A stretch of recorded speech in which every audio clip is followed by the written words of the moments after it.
Welcome to एडुनेशनल। दोस्तों आज 7 मई 2023 है और जैसा कि आप लोगों को पता है मैं आप लोगों के लिए प्रत्येक दिन करंट अफेयर से लाता हूं। इसी तरह 7 मई 2023 का जो भी महत्वपूर्ण प्रश्न बन सकता है एग्जाम के पॉइंट ऑफ व्यू से वो मैं आप लोगों के लिए लाया हूं। चलिए शुरुआत करते हैं पहले प्रश्न से। पहला प्रश्न है, हाल ही में कब कोयला खनिज दिवस मनाया गया है? आपके ऑप्शंस हैं 4 मई, 5 मई, 6 मई, इनमें से कोई नहीं। और इस प्रश्न का सही उत्तर है 4 मई। कोयला खनिज दिवस यानी 4 मई को औद्योगिक क्रांति के कुछ महान अनसुने नायकों की कड़ी मेहनत की सराहना करने के लिए मनाया जाता है। कोयला खनिजों के लिए प्रशंसा दिखाने और उनकी उपलब्धियों का सम्मान करने के लिए यह दिन मनाया जाता है। कोयला खनिज खादानों से कोयला खोदने, सुरंग बनाने और निकालने में अधिकांश दिन बिताते हैं। वे पृथ्वी पर गहरी खुदाई करते हैं ताकि हमारे जीवन को बनाए रखने में मदद करने वाले धन को बाहर लाया जा सके। कोयला खनन सबसे कठिन व्यवसायों में से एक है, इसीलिए कोयला खनिज दिवस मनाया जाता है 4 मई को। चलिए बढ़ते हैं अब दूसरे प्रश्न की ओर। दूसरा प्रश्न है, हाल ही में किस राज्य सरकार ने कौशल उन्नयन योजना शुरू किया है? आपके ऑप्शंस हैं उत्तराखंड, राजस्थान, बिहार, इनमें से कोई नहीं। और इस प्रश्न का सही उत्तर है उत्तराखंड। उत्तराखंड राज्य सरकार ने अभी कौशल उन्नयन योजना शुरू किया है। अब इसके अंतर्गत मिलने वाले लाभ जो हैं वह इस प्रकार हैं। एएनएम या और जीएनएम उतरनीय युवाओं को विदेश में रोजगार दिलाया जाएगा। उत्तराखंड सरकार लाभार्थियों को जर्मनी व जापान जैसे देशों में देखभाल, नर्सिंग व हॉस्पिटैलिटी में रोजगार पाने के लिए मदद करेगी। लाभार्थी के विदेशी भाषा सीखने पर कुल खर्च का 20% अनुदान के स्वरूप उत्तराखंड सरकार द्वारा वहन किया जाएगा। लाभार्थी अगर प्रशिक्षण, वीजा या हवाई टिकट के खर्च को वहन करने के लिए लोन लेता है तो उत्तराखंड सरकार 1 लाख रुपए तक के लोन की धनराशि पर लगने वाले ब्याज का 75% अनुदान स्वरूप वहन करेगी। यानी इस तरह के फायदे मिलेंगे कौशल उन्नयन योजना से। चलिए बढ़ते हैं तीसरे प्रश्न की ओर। तीसरा प्रश्न है, हाल ही में महात्मा गांधी के पोते का 89 वर्ष में निधन हुआ है, उनका क्या नाम था? आपके ऑप्शंस हैं संदीप लाल गांधी, करण गांधी, अरुण मनीलाल गांधी, इनमें से कोई नहीं। और इस प्रश्न का सही उत्तर है अरुण मनीलाल गांधी। ये थे अरुण मनीलाल गांधी जो कि गांधी जी के पोते थे। इनकी 89 वर्ष की आयु में निधन हो गया है। चलिए बढ़ते हैं अब चौथे प्रश्न की ओर। चौथा प्रश्न है, हाल ही में अमेरिका के किस ओलंपिक स्वर्ण पदक विजेता का 32 साल की उम्र में निधन हुआ है? आपके ऑप्शंस हैं लुका ब्रेसल, स्प्रिंटर टोरी, श्रुति मिश्रा, इनमें से कोई नहीं। और इस प्रश्न का सही उत्तर है स्प्रिंटर टोरी। ये थे स्प्रिंटर टोरी जिनका 32 साल की उम्र में ही निधन हो गया। यह अमेरिका की ओलंपिक स्वर्ण पदक विजेता थी।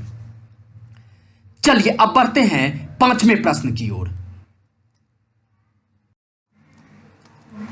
पांचवा प्रश्न है, हाल ही में दक्षिण अफ्रीका के किस महिला तेज गेंदबाज ने अंतरराष्ट्रीय क्रिकेट से संन्यास लिया है? आपके ऑप्शंस हैं मारिया स्टेपानोवा, निगर सुल्ताना, सबनीम इस्माइल, इनमें से कोई नहीं। और इस प्रश्न का सही उत्तर है सबनीम इस्माइल।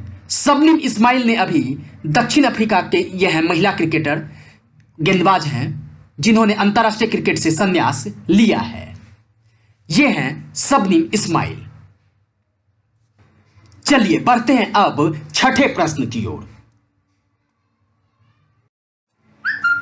छठा प्रश्न है, हाल ही में विजाग टेक पार्क का आधारशिला किस राज्य ने रखा है? आपके ऑप्शंस हैं बिहार, पंजाब, आंध्र प्रदेश इनमें से कोई नहीं। और इस प्रश्न का सही उत्तर है आंध्र प्रदेश। आंध्र प्रदेश ने विजाग टेक पार्क का आधारशिला रखा है। देखिए, विशाखापट्टनम का यह न्यूज है। एक आधिकारिक बयान में कहा गया है कि मुख्यमंत्री वाईएस जगन मोहन रेड्डी ने बुधवार को विशाखापट्टनम में 21,844 करोड़ रुपए के विजाग टेक पार्क की आधारशिला रखी है। परियोजना का विवरण देते हुए बयान में कहा गया कि अडानी समूह विशाखापट्टनम में मधुरवाड़ा में 200 मेगावाट का एकीकृत डेटा सेंटर प्रौद्योगिकी और बिजनेस पार्क स्थापित करने के लिए 21,844 करोड़ रुपए का निवेश कर रहा है। इसके अतिरिक्त समूह कपुलप्पारा में एक और 100 मेगावाट एकीकृत डेटा सेंटर प्रौद्योगिकी और बिजनेस पार्क विकसित करने के लिए 7,210 करोड़ रुपए का निवेश करेगा। इन परियोजनाओं से 39,815 लोगों को प्रत्यक्ष रोजगार और 10,610 लोगों को अप्रत्यक्ष रोजगार मिलने की उम्मीद है।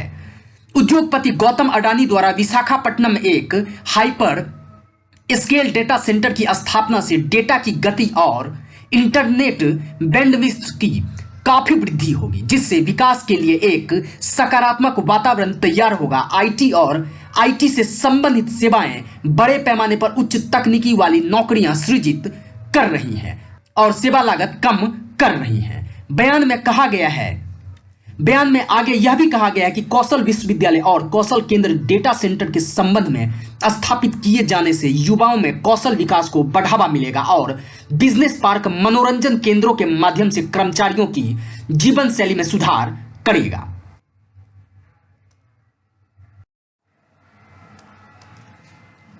सातवां प्रश्न है, हाल ही में किस राज्य सरकार ने ताड़ी निकालने वाले के लिए बीमा योजना शुरू किया है? आपके ऑप्शंस हैं बिहार, गुजरात, तेलंगाना, इनमें से कोई नहीं। और इस प्रश्न का सही उत्तर है तेलंगाना। तेलंगाना राज्य सरकार ने भी ताड़ी निकालने वालों के लिए बीमा योजना शुरू किया है। चलिए बढ़ते हैं अब 8वें प्रश्न की ओर।